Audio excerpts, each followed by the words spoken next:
Hello YouTube world out there, ladies and gentlemen, good afternoon, because it is the afternoon in London.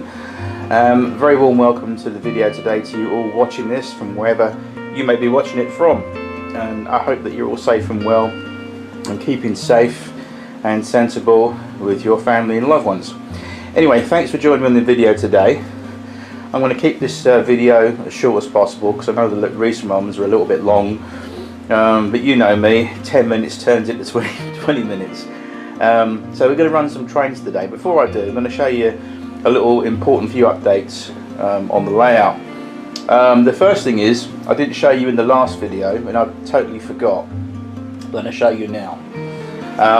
You can see this over here on track 2. This area from the set of switches all the way up. If you look back in my video archives on my channel, you will notice that in this space there used to be some water troughs, and over here with this bit of fencing that I put in, there used to be a signage board for the water troughs that went with that. Now the reason I took those out is because, more of a modelling purpose, is because, see, doing my research, the eastern region didn't really have water troughs unless they were coming out of the King's Cross route. But normally in the suburban services there weren't any water troughs as far as I know. If there were, and you do know of them, please now stand corrected. But from my knowledge, as best as I know how, there weren't that many water troughs on the eastern region. On the London Midland region out of Euston, there used to be water troughs, and certainly the Bakerloo line used to run parallel with the Euston main line out of Euston, and there used to be water troughs in the Watford area. Now what I'm trying to explain to you is, in model form, the reason I got rid of these water troughs that were by ratio, they used to sit in the forefoot here, got rid of them, was two reasons. Primarily a modelling purpose, which is we've got a platform here with regular passengers and stopping services. Next to it we've got track 2. Now in prototypical purposes, in real life, steam locomotives had to be doing at least 45 miles an hour to pick up the water from the troughs with the scoop on the tender to collect the water for the loco. Now that would mean that a great deal of water would go up in a big cloudy spray and normally spray the people leaning out of the window on the first carriage, and anything a couple of metres from that train would get doused in water. So in theory, in modelling form, these people here waiting for their train service would get splashed with water immensely, so that wouldn't do. And also next to that we've got London Transport live rails over there. Not really, but just in modelling form. And then now we've got our live rails on track 1 for our underground services installed. So really we can't have water, all this water flying about from the water troughs near the live track and also platforms, so we ripped it up. The second primarily reason why I got rid of these water troughs was because a lot of my diesel locomotives and rolling stock that's got underfloor equipment was catching on these water troughs, so I could never actually run them in all their glory on track 2. They had to be restricted to track 1. Well, now we've got rid of this water trough out of the way and we've got a nice plain track all the way along there. We can darn well run pretty much anything on there, which is fantastic. And I've got, for example, DP1 and DP2, the prototype Deltics, and the Class 55 Deltic. I mean, those are 3 beautiful diesels that now I can run because the underfloor doesn't catch on with the water troughs underneath. That's all nice and clear. Anyway, it's getting a bit dark and gloomy out there. My goodness, for once we've actually lost the sunlight. It's not a bad thing because it has been causing a few problems in terms of getting temperature control in this room, but it's okay.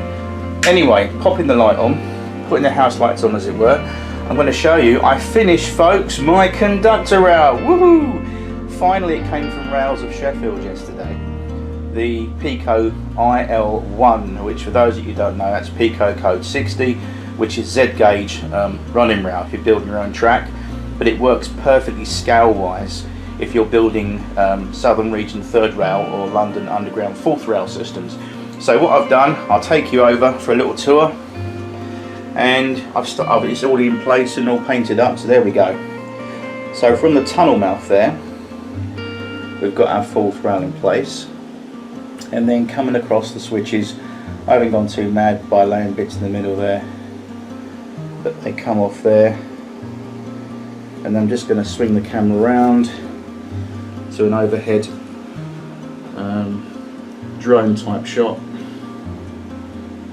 So we've now got the middle rail, which is the negative return rail in the middle, and the positive rail on the outside, which goes as far as the footbridge there. And then I'm going to come out with the camera. Apologies for the shaky camera today, folks. And I've laid it all the way across there, up to the level crossing. And then this is where the fun begins, because now it does look the business. Look, we go from the level crossing all the way around, all the way around there, all the way around there.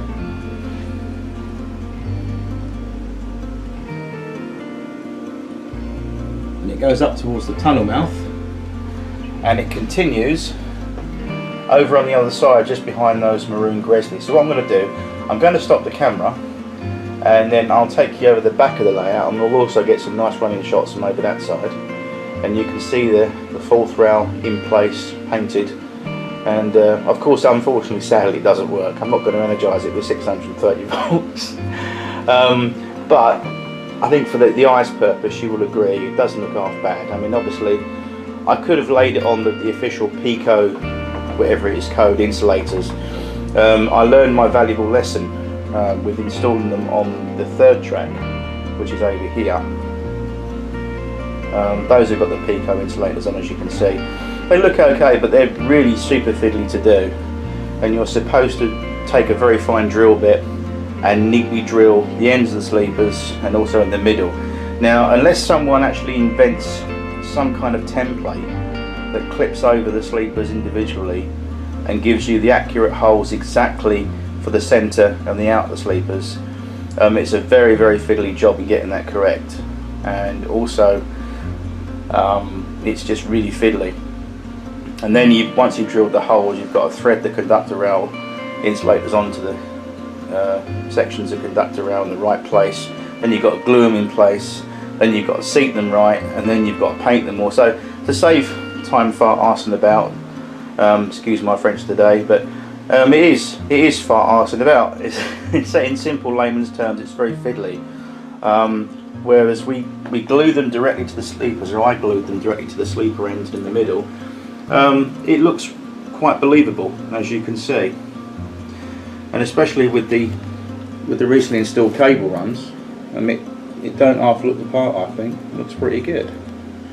Anyway, like I said, if you can fool the eye into thinking that that's oh, you've got live conductor rails there, you've got cable runs, or it looks like the underground. If someone can recognise that as an underground line, they can relate to that, then job done. Anyway, I'm going to stop this now, go over the other side, and we start running some trains. And as you can see from the camera shot, we've got the mighty Britannia, William Shakespeare, which we can always pretend is Oliver Cromwell, behind those break of maroon grizzlies.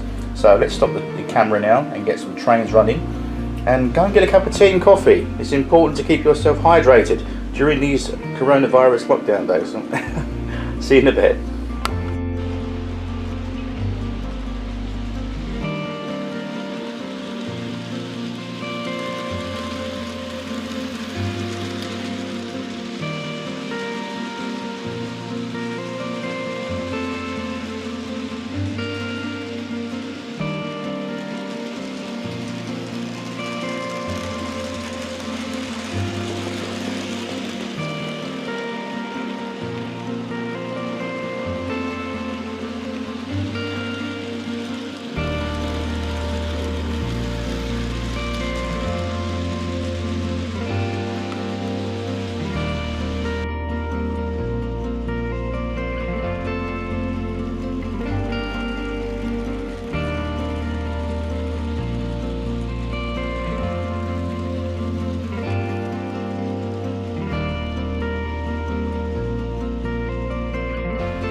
Okay folks, I'm almost coming to the end of the video, so I hope you enjoyed my little running session there with both underground trains running now, both on full 3-hour power. And there's the old Britannia, mighty Britannia, passing by with a train to the Continental hook somewhere in Harwich.